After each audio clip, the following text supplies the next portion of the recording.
বিসমিল্লাহ আসসালামু আলাইকুম রহমতুল্লাহ। আজকে করব সালাদ।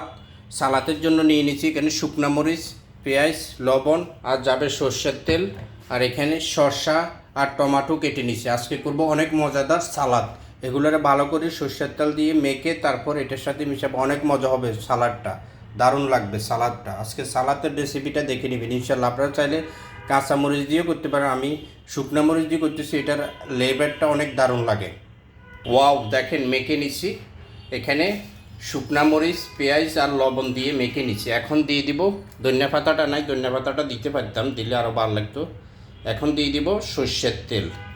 সর্ষের তেল দিয়ে মেখে টমেটো আর শসার সাথে মেখে নিব। দেখেন সর্ষের তেল দিয়ে দিছি, এখন ভালো করে মেখে নিব।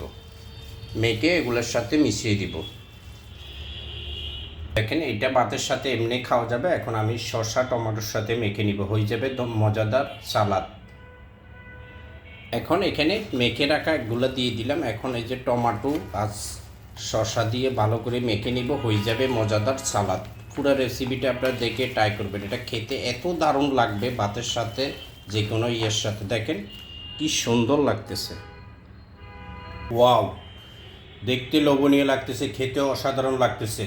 এটা চাইলে আপনারা এমনিও ট্রাই করতে পারেন, আর যে কোনো ভাতের সাথে, যে কোনো ইয়ের সাথে খেতে অনেক দারুণ লাগবে। সালাডটা অনেক মজা হয়েছে, আপনারাও ট্রাই করতে পারেন ইনশাল্লাহ। আজকের ভিডিওটা এখানে শেষ করব। ভালো লাগলে লাইক, শেয়ার, ফলো দিয়ে পাশে থাকবে। ধন্যবাদ।